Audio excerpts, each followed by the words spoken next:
In the previous lesson, we just started introducing kinematics. We have told kinematics deals with motion of bodies without any reference to mass and force acting on the body and mass of the body. And we also have told that this word kinematics was actually coined by Ampere, famous for his Ampere's law in electromagnetism. Okay. And of course, who started this kinematics in physics? Of course, kinematics is in physics only, but later, as I told you, it also became a branch of mathematics. The principles of kinematics, especially the translation and rotation, are actually very much used in where designing robots. When one of you take mechanical engineering and do some specialization in robotics, you'll once again recall my words. Okay, now basically until Galileo came, so we were at the point where we started discussing the contributions from Galileo and Kepler. Okay, now Harihara Vignesh. People are still joining. All right. Yes, we'll start in terms of Galileo's contribution to kinematics. Children, you should be on time. Because I'll sharp finish it by 8:30 because I've got another class at 9. So try to be on time. Harihara Vignesh, you joined today?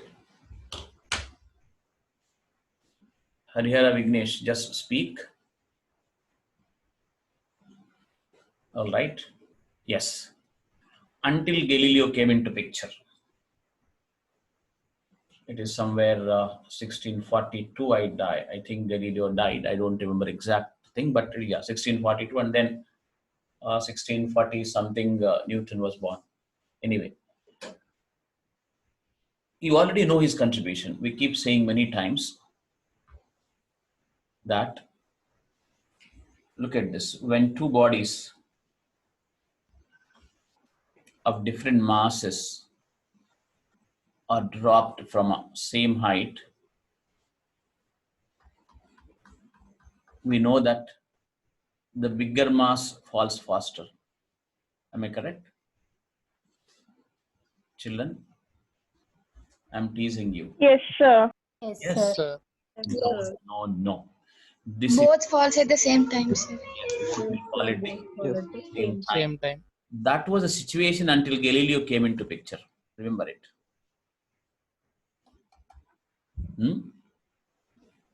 Until Galileo came into picture, people are simply saying that larger body should fall faster. There was no explanation for it. And they did not do any experiments as well.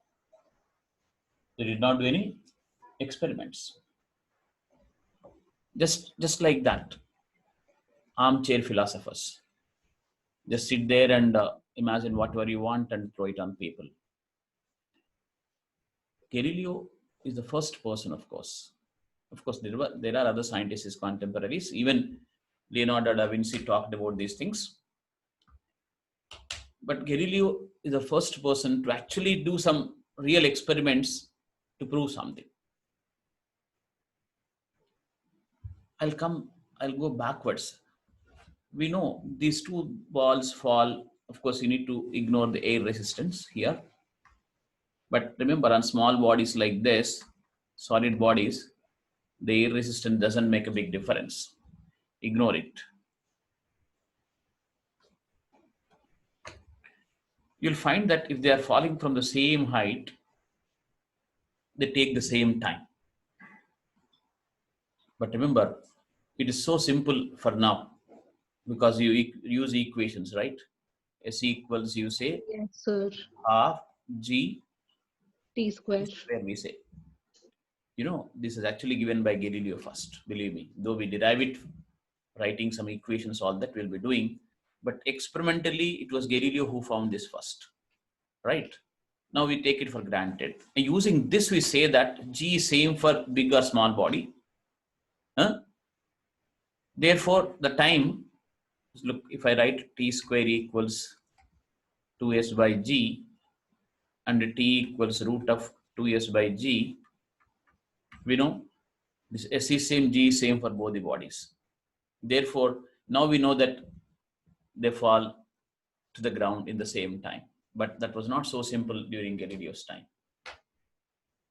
You could say anything and get away with that. But it was Galileo who actually first proved experimentally that bodies of different masses will fall to the ground in the same time, provided they are released from rest from the same height.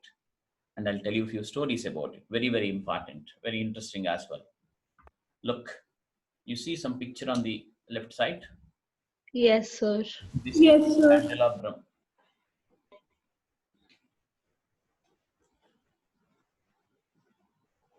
What is this?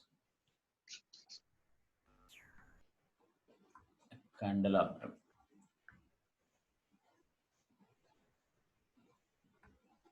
What is it? Something on which candles are put. So some church attendant, he pulled it aside to light the candles and left it. So Galileo was observing it. Very inquisitive fellow he was. So he started observing that candelabrum which was moving back and forth. And progressively, the angles to which the candelabrum moved kept decreasing. He counted. People say he was counting his pulse like this because there is no proper clocks there. During his time also there were water clocks. So he was counting that, what you call, the time for the one full revolution of the candelabrum. To his surprise, he found that though the angles, the amplitude we call it today, the maximum distance it can go, though the amplitude was changing, decreasing all the time, every full oscillation took the same time he observed. So he got some idea. He did not keep quiet. He went home and he tied a stone to a string. Like I told you, he was once again counting by touching his pulse. And he found that the time was same for one oscillation, as long as the length of the string was same. But he also found that he removed this stone and put another bigger stone or smaller stone like that.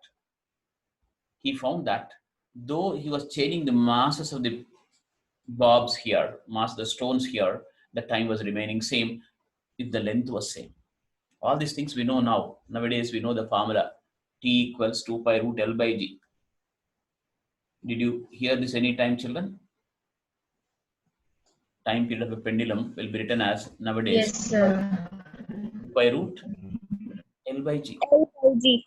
L by G. Yeah, this L was the one which decides the time period we know. G is same for all the bodies, all that we know today. But that time it was not so easy. So he had to do lots of experiments. He changed lengths of the strings. He changed the mass of the objects. And from there he said, the time for free fall is independent of mass. You know, though there was a string here, why string actually makes the fall a little slower. If I drop a body from there, it goes faster. In fact, philosopher told, the free fall is so fast that you cannot count. Don't worry, just take it for granted that bigger masses fall fast. But Galileo proved that though the masses of the pendulum are different, mass means that stone's mass, he was just using stones, nothing else. They fall in the same time if the length of the pendulum is kept constant. See, this is also like a free fall, but it's a kind of diluting gravity because this will be called a constraint. What is this? The string will be called a limitation on the motion of the pendulum. The string provides a limitation. I will be using the word constraint later. the string puts a limitation on the motion of the pendulum and it makes it fall slower. But otherwise, it's basically the gravity which is finally pulling it down. The string only dilutes gravity, he said. Do you understand what I told you? What is Galileo's contribution, children? If I ask you in one word, what will you tell? He's the first person to prove experimentally that the time of fall of bodies does not depend on their masses. So you can take it for granted, believe me. Even now you are telling bigger one falls faster. Don't say that. You are in 21st century, right? You're all born around 2002, 2003, 2004, if I guess, isn't it? So now you cannot say that Yes, sir. larger mass falls faster, all right? Okay, but why also I'll tell you slowly, but keep listening to me carefully. We're talking kinematics here. I was trying to tell you that kinematics actually began with Galileo and his experiments. And the first result of kinematics was this. That time the idea of force was not there properly. Mass was not defined properly. Try to understand. But this fellow, special fellow, Galileo, he went against church's beliefs, right? That time talking science was a taboo. It was, really, troubles, you're asking for trouble if you say that things happen in a scientific way. You know the story. I don't know whether you know.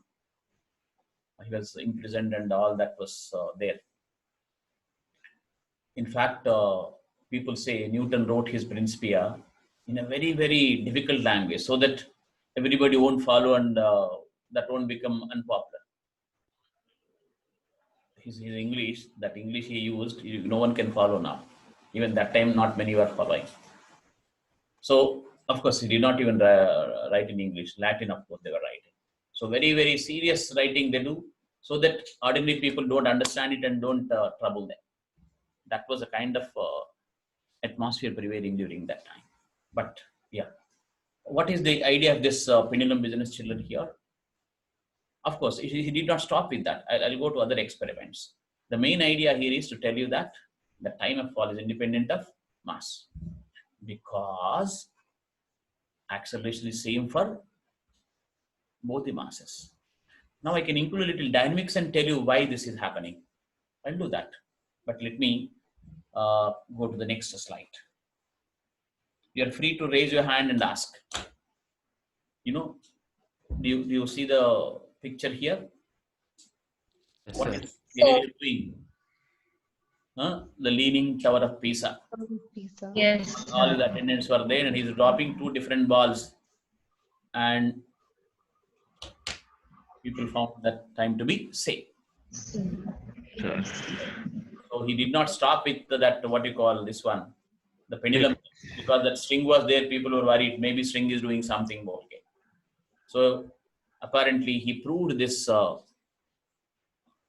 going to the topmost floor of the Leaning Tower of Pisa and dropping bodies of different masses. In fact, you can try it, children, on your own. How? You take a stone of some mass and you take a piece of paper, drop them from the same height.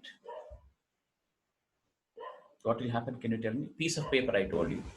They will not fall at the same time. They don't fall at the same time. Why? Because paper has air resistance. That air Air resistance. Yeah. resistance in a big way. Paper has air Now resistance. crumple that paper into a very, very small, what you call, lump of this thing. Crumple that so that it becomes a solid one. Drop that stone and this paper ball. They'll fall almost at the same time. In fact, I'll tell you something. After Galileo's that experiment, we don't know whether it's really true or not. But various experiments are done. You just go and type in YouTube, feather and hammer. Feather and hammer experiment on the moon. You type, you'll get that original video of Captain Cook, I believe, who experimented, Galileo's experiment in 1970s actually.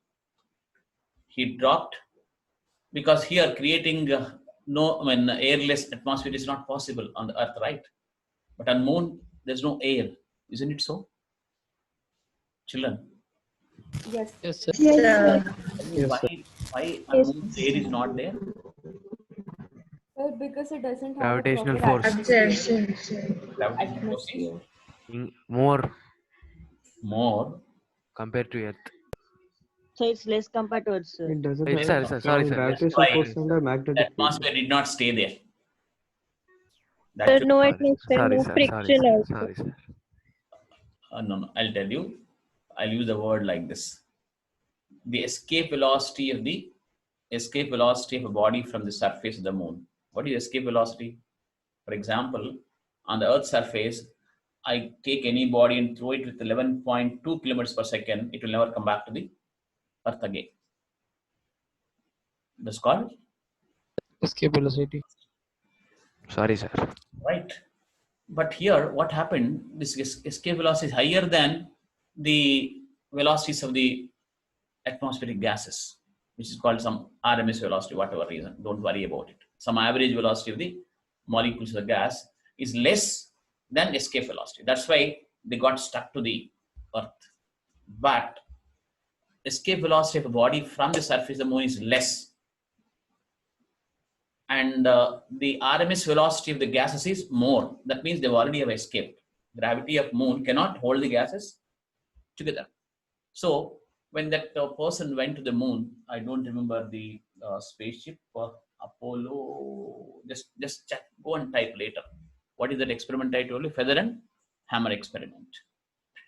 So he dropped there and found that they reached the ground at the same time. Feather and hammer. So no air there, so no air resistance at all. So they fall to the ground at the same time. But I'll add something more. Though I'm talking kinematics, let me tell you, now we have a proper reasoning for that. Proper reasoning to tell why the acceleration due to gravity is same for what? Mass of different bodies. Can anybody tell me about it? Let me check your scientific knowledge. Yes, Sir, repeat the questions. Yogi, you're too enthusiastic. Don't tell me wrong things without thinking. Huh? If you tell something, even if it is wrong, I don't care. But the problem is, just don't jump to conclusions. Okay, sir. Now we know that G is same for any body. What could be the reason? I'll tell you. Now we know. From this is from dynamics. Remember, my lesson will be going to many places to make a full story. So I'll tell you what it is. Let us say this is Earth, mass m. At a distance r, I have got another mass m like this. Okay. There are two laws by Newton only. One is F equals ma. That is, this F is the net force on a body due to many forces. That Newton told is that is equal to product of the mass of the body into its acceleration. Whatever meaning you know for acceleration, that's enough for us for the present. And you know, this acceleration due to gravity we call as g. So therefore we write it as m into g. But Newton himself gave a law of universal gravitation that tells you that masses produce gravitation fields around them because the gravitation fields masses attract each other. So a particular force called gravitation here, according to his relation, G into mass of Earth into mass of the body by r square. This is a general formula for any net force. But the force acting here is what? Gmm by r square, gravitational force. So make them equal. Gmm by r square is equal to mg. So m gets cancelled. So G will be G into M by R square. Remember this, I'm going to talk again, but I may not discuss it in details like this. So what is this mass, children, here? Mass of Earth. Of course, I'll talk a little more of this. But right now, this is enough. So when I said G is independent of mass of the body,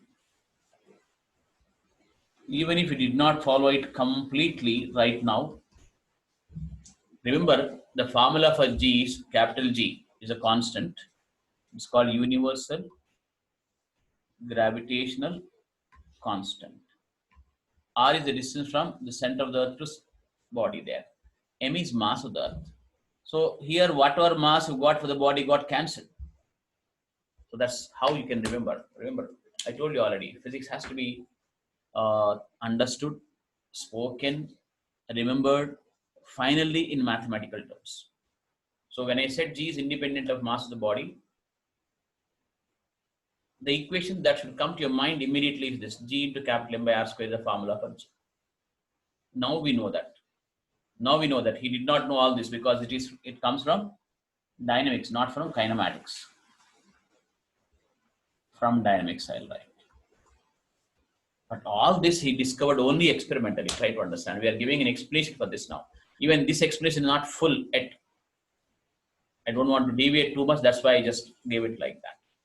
My main aim here is to tell you that when I said, you see, when I asked the question, you said the bigger mass falls faster, you told, no? So I want you to wipe out that idea from your mind. For example, if this is F equals ma for a mass m, if I have a mass 2m there, for example, look at this. What will be the formula? 2m into g, right? And what will be the F gravitation force? G into capital M into 2m by R square. So if you make them equal, what will happen, children? What will happen? G into M into 2m by R square is equal to what? 2m into g. 2m into g. So whatever mass you write, that will go away all the time. So there's a minimum way to say that G is independent of mass of the body is falling. We've got even better picture of all this. As I told you, I'll talk about this once again. Remember this, that we made something equal to something. Do you understand why I made that F equals ma to g m by R square, children? Tell me. Yes, sir. Why? Because that F So to equals show that general formula for any force. But the force acting here is what? Gravitational force. Gravitation. So the only force acting is gravitational force. That gravitational force is made equal to ma, and a is g we got all the time. So we found that g depends upon, small g depends upon mass of the planet and distance of the point where you measure g from the center of that. It is not going to depend on any body's mass. But remember, without all this, Galileo could just by dropping stones like that from Leaning Tower of Pisa or studying that candelabrum and repeating the experiments later, just could prove that two bodies of different masses fall in the same time. Now, before I continue, I want your questions, children.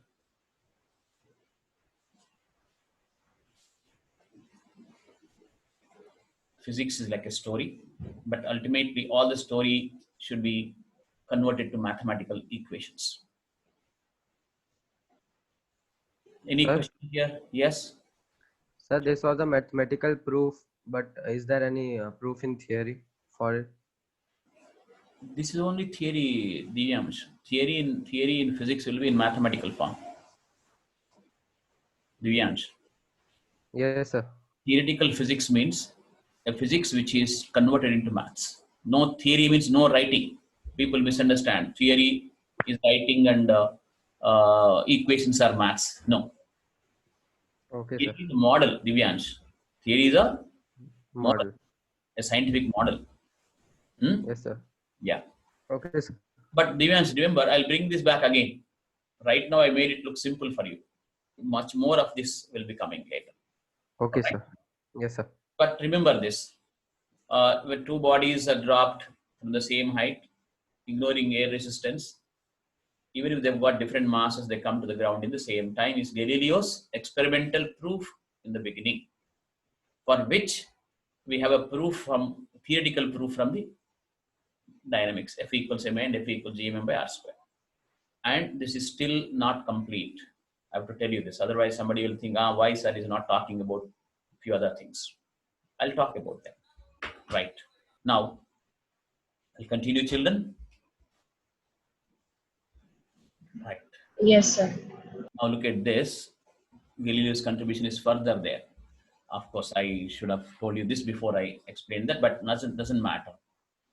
So remember, though he did the experiment, he had to convert that into mathematics. For that, he used an inclined plane. I don't know whether you can see it. How do you form an inclined plane? Like the phone is there here. Just tilt it. It forms an inclined plane. Can you see this? This phone, I'm tilting like this. Yes. Yes, sir. Yes, sir. Some plank is tilted like that. It is just the inclination he has shown us 2 inches there. So this is the word I keep using all the time. If you make a body fall like that, it comes very fast. So at that time, there were no clocks at all. So Galileo thought of diluting gravity. I told you already, the string there dilutes gravity. Here, the inclined plane dilutes gravity. What is the word I'm using? Dilute. Dilute gravity. What do you mean by that? Not mixing Slower down. water in the milk. Reducing the effect of gravity. Yeah, this is theta.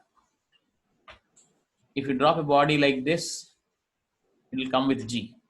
But if you drop a body on this, it will come with g sine theta. Sine theta. You Yes. all know this, don't you, from the vectors idea? Huh? Yes, sir. So it comes with Yes, g sir. sine theta. So it comes with Yes, g. sir. So Galileo, he just used some rudimentary clock, like I told you, some water clock or whatever. And for various times, he calculated distances. Okay. So in the first second, he found the time to be, for example, now we know the formula, we can work backwards. You can actually do the experiment for yourself, children. S equals, I'll say half GD square means I'll write 5T square approximately. Huh? So S equals in the first second, at the end of first second, the time was, the distance was 5 meters. 2 seconds you put. At the end of 2 seconds, it was 20. At the end of 3 seconds, it was, see, I'm working backwards. He did not know these children. Do you understand my point? Yes, sir. He did not know this, not at all. He did not know 5T square at all. He was actually pulling it. He was actually extracting it. He was finding it out. But for you to understand easily, I'm telling you this way. So 3 you put, how much is it, children? 45. Am I right? 45. Yes. Yes, sir. 4 you put? 80. 80. Yes. Now look at this. This is 5. This is 20. So in the first second, it was going 5. Or you can just find the ratio. 5 is to 20 is to 45 is to 80. If you do, what will I get? 1 is 1 is to 4 is to 9 is to 16. So Galileo actually did experiments like this and found that the distances covered under free fall must be proportional to T square. Shreya, I have talked about this where? Do you remember? Shreya Dhama. Yes, sir. Where When in the starting only, sir, when you were covering basic maths for physics. when I was talking about mathematics, I was talking about quadratic equations there, I talked. Yes, sir. Right, good. Now look at this. So he found that 1 is to 4 is to 9 is 16 is the ratio of the distances traveled by this block, which is slid down a smooth inclined plane. Let us call it smooth inclined plane. And Galileo, next job for Galileo was to show that For this to happen, for what to happen, children? For the distances to be in the ratio 1:4:9:16, or for s to change directly with the square of the distance. I don't know whether you understood. I worked backwards, I told you. Because we know the formula, I used it and I said they're going to be like that. Therefore, Galileo discovered that s is proportional to t square. Do you all follow this? For this to happen, he had to prove that velocity should be changing as the first power of time, or at, I can say here. This a now we know is g. If v changes directly as the first power of time, he said s will be changing directly with the square of the time. This velocity business he did not calculate, children. What he calculated was what? S is proportional to t square. This is the first law of motion in physics, believe me. First law of motion is in kinematics. For this to happen, Galileo guessed that velocity should be changing, speed must be changing as a first power of time. It was a smart guess. It was his intelligent guess, actually. It was his intelligent guess. And he thought, okay, if v changes directly with t, that will be a straight line like this, isn't it? Huh? Look at this. Y equals mx graph. This is children. This is y equals mx graph. So he thought if s has to be proportional to t square, v has to be proportional to t, he said. If it is proportional to t, he said a straight line v versus t, if I plotted, it will be like this, he said. See, these pictures I've taken from a book called Gravity by another great scientist called Gamow. Now, look at this. Then he showed that this area will be equal to this. You see, what is happening? This area of this triangle, if I calculate, half into v is the height, into t is the base. This area. How area is the distance, do you know?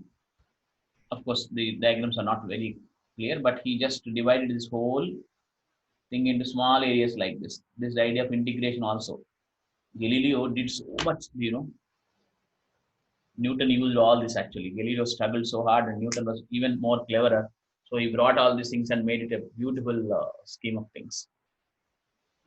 I don't know whether you're catching my point here. To tell that S is proportional to t square, Galileo had to assume that V should be proportional to t. For that, simply what Galileo did was he just plotted V against t. He assumed that V is proportional to t. Then he divided this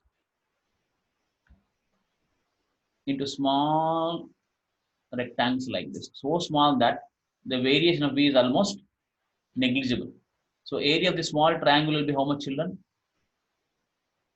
V into small dt like this. This time is dt. Now if I add all V dt's, what will I get, children? Huh? I'll get the total area or not? Yes, sir. Huh? Yes, sir. And that total area, Yes, sir. by geometry, is half into base into height. So this area is nothing but what? S. S equals some half into V into t. But he already knew that S is proportional to t square, right? So V shouldn't be proportional to t. So what will this become now? S equals half gt square. G we know, we call G, but he said a constant. So there are two laws at one go in kinematics Galileo derived. See, why am I doing so much, children? This is actually how physics is. Physics is neither my story or your story or some IIT preparing lecturer story. Neither Narayana, Chaitanya, Delta, or an academy or whatever. This will really put you on a solid foundation. I don't know whether you understood this whole thing. For some of you have done even integration. Did I do Shreya Dhama for you? Yes, sir. We This is did that. the idea of integration basically. Like he thought V is proportional to T and he said a straight line goes. Then he calculates small areas. Each small area is equal to what? The small area is equal to length into breadth. Why? How would I take the length into breadth? Because the variation of V is very, very small there. So it's almost like a rectangle. So VDT, VDT, VDT, go on adding. That will give the area of the whole circle, whole triangle here. And that should be the distance because V into time, speed into time is distance. So he said this area should be equal to distance, but area will be half into V into T. If I add up all that, you will get this one. Area will be coming as triangle's area will be coming as half base into height, right? So see if this is S, V should be equal to GT because we already know that S is proportional to T square. So this kind of a logic he developed around this whole thing and had given us two laws. Now, these laws, of course, this is one more thing, I'll come back to that. These two laws we write today, nowadays as what? S equals ut plus half at square, supposing the body has initial velocity, and v equals u plus gt we write. Today means in the present day physics, we write these two laws like this. What I was trying to tell you was this: these laws are experimental laws. You understand? These laws are experimental. Though we, in a theoretical term, in a mathematical term, we derive them from the definitions and from the modeling. These basic laws are laws of motion derived, discovered in the experiments. Why am I telling you so much? So remember, in physics, for you in first and second years, you do not have to derive relations unless required. For better understanding, you may derive. But one level of doing problems is understanding meaning of the laws. Say Ampere's law, we don't derive. That's an experimental law. Or Faraday's law, even that we don't derive. Once again, we take it directly. But the law will be in the mathematical form. Try to understand the meaning of the mathematical form, then start applying it for new situations. That's what I mean by saying problem solving. One more contribution from Galileo I will tell you today. Very, very interesting one. That is about law of triangular vectors and the motion, superposition of motion, all that he has given here. I'll show you here. See, when you drop a body straight, it will fall like this. Isn't it? Because of G, you say. Throw a ball like that and think there's no gravity. What will happen? It will go like that. Ball will go straight. Drop a ball straight, it will come like that. Think there's no gravity, it will go like that. But in practice, gravity is there. So if I throw a body like this, it is a superposition of two motions, which is shown here. Do you understand? In 1 second, probably it went like this and came down a little. So there's small displacement I have. He called it, now we know it's a displacement vector. In the next second, it went up to here and came down this way. So this is my displacement. But remember,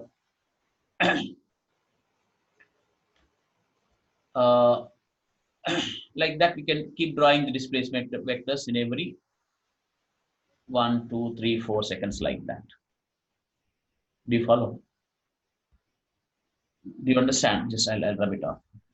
Yes, sir. Rub it off here. First of all, understand what is given there. He said the actual motion is a superposition of motion in x direction, motion in y direction. Now,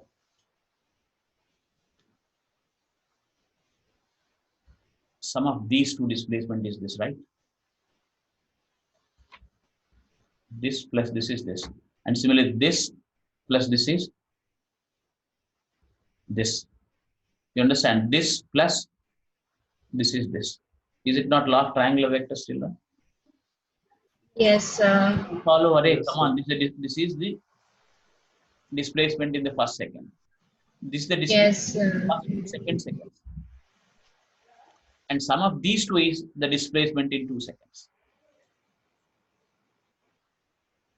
Come on, children. Sriya from Hyderabad, tell me. Yes, sir. Do you really follow this? This Yes, is sir. displacement in 1 second. This is a displacement from 1 to 2. seconds. So sum Yes. of these two, tip to Will tail, be is the displacement 0 to 1. 2 0 seconds. to 2.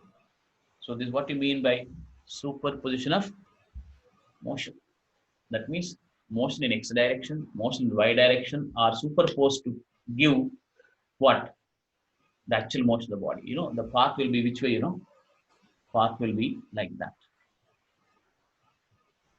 Every time you've got one velocity like this, another velocity like this. This is the net velocity.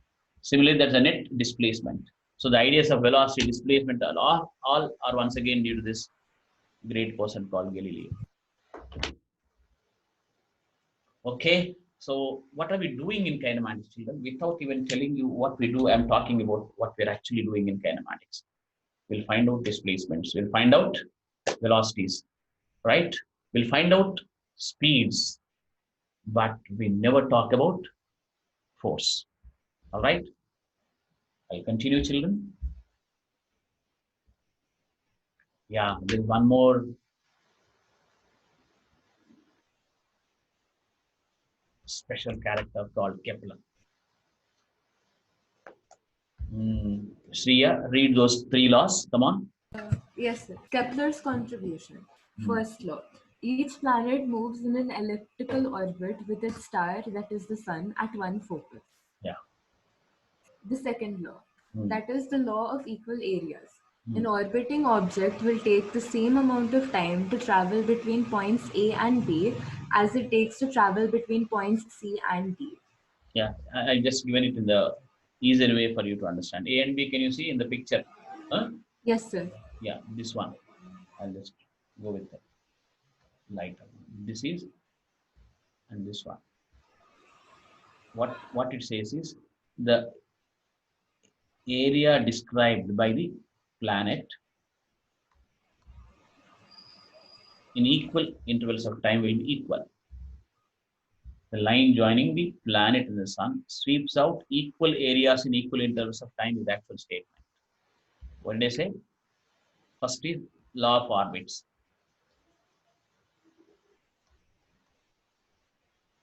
Law of orbits. It says there's an ellipse will be like this, and there will be 2 foci. At one focus, sun will be there, and the planet moves around the sun in the elliptical orbit is his statement. Who gave this? Kepler. Kepler. And second statement is what?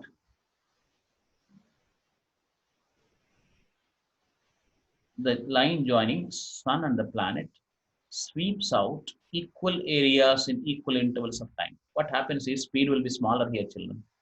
Speed will be larger here. So it goes more angle and makes this area same as less angle included with a lesser angle here. Area included with a lesser angle here. The speed will be more, speed will be less here. So that is mathematically saying dA by dt is constant. What is dA by dt? The rate of change of area with time. Or people also call it areal velocity. Is constant. Third is square of the time period. Time period is what? Time for one revolution is proportional to cube of the semi-major axis. Semi-major axis is nothing like this, nothing but it is this. This is called a major axis. If the sun is here, R1 is the least distance, R2 is the largest distance. This R1 plus R2 by 2 is called semi-major axis, half of the major axis. So Kepler's contribution is this. Square of the time period is proportional to cube of the semi-major axis. What is A called? semi-major axis. But children, why am I giving these laws in kinematics? I should have been giving them in gravitation later, no? Because Kepler's laws are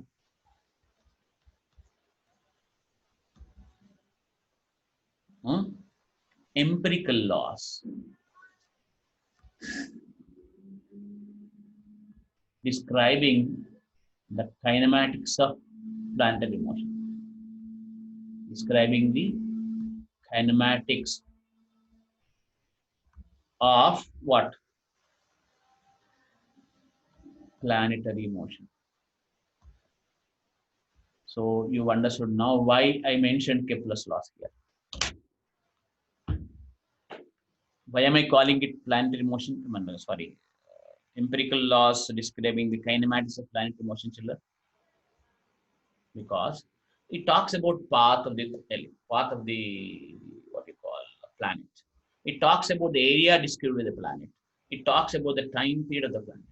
Nowhere it mentions why this is happening like this. Nowhere Kepler knew that there's a gravitational force acting. And Newton, I told you already, a great genius. He used this idea of Kepler's laws and gave those GMM by R square and F equals M. So you must have understood how much kinematics is important for physics. Tell me, children.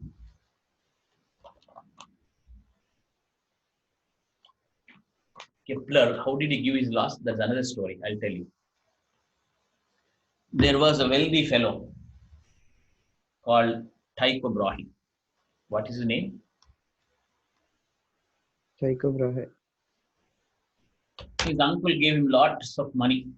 His uncle was some important official in the court of the king during that time. So this uncle actually kidnapped his brother's son. This fellow Tycho Brahe was that court's official's brother's son. It appears Kepler's father, sorry, not Kepler, Tycho Brahe's father told his brother, "You don't have children, I'll give you my son in adoption." But he did not keep his word, it seems. So this fellow simply took him away. He had lots of money. This Tycho Brahe just went somewhere and started one what you call planetarium-like thing. That time there was not much to do experiments, but with the rudimentary experiments, he was watching the motions of the planets for years. Around 20 years, he watched the motion of planets and stars and collected large amount of data. He was an enthusiast. He did not know mathematics. He did not know much science, but he had money. So he went there and burnt all the money for 20 years to watch stars or to sky watch. What is it? To sky watch. And after collecting all the data, he did not know what to do with it. There was no telescope, try to understand. Just using ordinary mathematical instruments and marking the positions with a naked eye at different points of the year. Like that for years he did, and then give a large amount of data he collected. And he employed Kepler actually to interpret this data. Just looking at that numbers, this Kepler fellow gave these three laws. No force, no idea, nothing. What is a kind of a force which is acting? He did not know. People knew there's a force, but what is that force? How to put it in a mathematical term? They did not know. So he framed these three laws of planetary motion. So Newton used Galileo's, Kepler's, and few others during his time. There were contemporaries of him, Christian Huygens, and some kind of a mathematics was there by Leibniz. So many people's knowledge, of course, he understood, and he gave what we call today as physics. It started all with mechanics, but remember, mechanics is the beginning of physics, and mechanics is the heart of physics. So this is once again laws of kinematics only, The Kepler's three laws are laws of kinematics because they were not explained in terms of the force acting.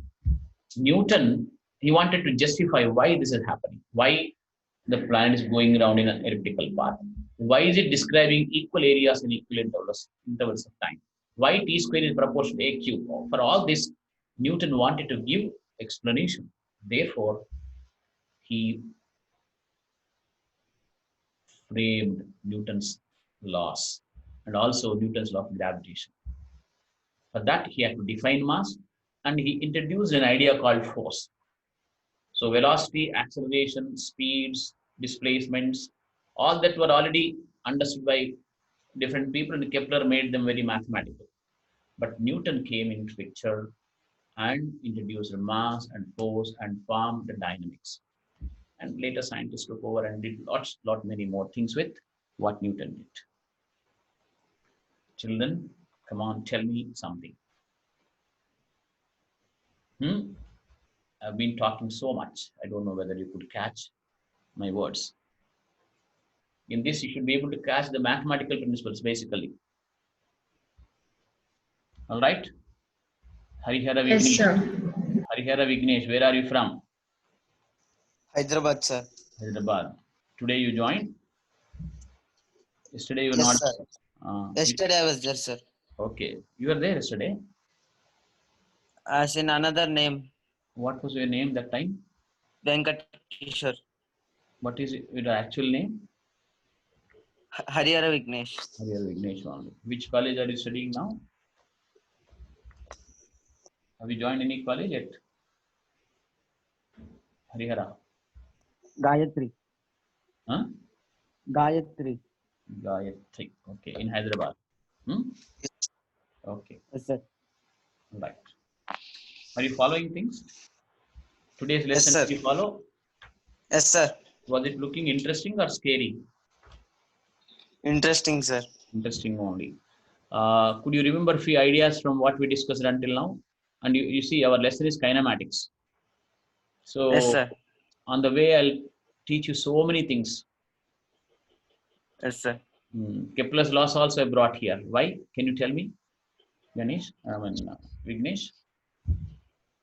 Why did I discuss Kepler's laws in the first lesson called kinematics? Because they are laws of kinematics only. So Kepler's three laws and Galileo's two laws. What is that? Distance law is equals half AT square and V equals AT. Later we made it into V equals U plus AT and then S equals UT plus half AT square are the original laws of kinematics discovered by two great persons, Galileo and Kepler. Kepler. Yes, sir. Now, this is your time to ask doubts. Divyansh? Sir? Tell me. Sir? Tell me. Do you follow whatever I told you until now? Yes, sir, but I have a doubt. Please tell me. Yes, sir. You said that Kepler formed all these laws by just looking at some random numbers, right? Not random numbers. Yeah, they were calculated. That other fellow, Tycho Brahe, collected the data and he interpreted the numbers. They are not random numbers. They will have repetitions, right? Otherwise, random things you cannot do much. The whole Yes, sir, thing. So just by looking at some numbers, how can someone frame the first law of that Kepler's law of planetary motion? How could he form that first law? I'll make you form one law now itself. Yes. Of course, you may be knowing it already. I'll tell you. 1 plus 2 is how much? 3. 1 plus 2 plus 3 is? 5. 1 plus 2 plus 3. 5. 1 plus 2 plus 3. Oh, sorry, sir. 6. Okay, 1 plus 2 plus 3 plus 4 is? Like that you add and you frame a law for yourself. N into n plus 1 by 2. Sum of the first n integers. 1 to 10. If I want the sum, what will I do? 10 into Just 10. add them. 10 into 10 plus 1 by 2. 5 into 11, 55. Just count and check. You understand? Yes, sir. AP. So yes, the numbers speak something. Try to understand. Numbers, facts are great. Facts are not even silly things. So you'll see some repetitions, Divyam. You'll see some regularities in the numbers. Do you follow? Yes, sir. Even Galileo did the same thing. No, he found that the distances covered in the times in successive times are in the ratio 1:4:9:16, like that, isn't it? From where he said S equals half AT square. So laws are formed like Yes, this. sir. Laws are formed by observing repetitions, regularities. Yes, sir. Got it. Earth takes, for example, 24 hours to make one revolution around the sun. That's a law, for example. Let me say. How did you know it? By only watching. Watching today, tomorrow, for years, people said, yeah, it takes what we call as 24 hours. So that is the greatness of these people, children. Try to understand. The fact that you're getting it out, how he could have formed, he formed it. So you should be really, come on. That's something great, you should say. Of course, I can talk 1 hour about Kepler, how he framed them actually, but it requires some time. All right. Any other question? Jnaneshwari? Not Jnaneshwari. Omeshwari? Kekapure. Yes, sir. कुछ पूछने का है बेटी? No, sir. मेरे class में तो आ रहे हैं ना तो? Yes, sir. कुछ समझ में आ रहा? Yes, sir. Okay. Are you well now? Yes, sir. No, so your jaundice got over? No. Not yet. No. Okay. All right. Okay, Yeah. sir. Anything else, children? Yeah. Let me see if some time is there. I'll continue. Yeah. But if I summarize the results from yesterday to today, what are they? I want to remember a few things. First of all, particle is an approximation, right? And a real body, a rigid body, which is translating alone. I hope you followed the words. Translating alone. What do you mean by translating alone, children? It's not spinning as it moves. Can be considered as a particle at a point called, what is it? Center of mass. Center of mass, right. That's first thing. And we do that because when a body translates like that, when a body changes the position like that, all properties will be seen for all the particles. So there's no need to consider the shape and size of the body.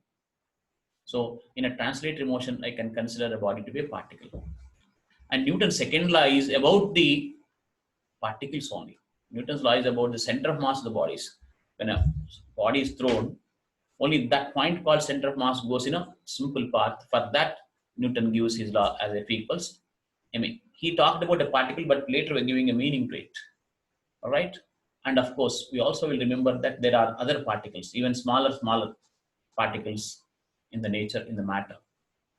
That is, quarks first. Quarks form nucleons, neutrons and protons. Neutrons and protons form a nucleus.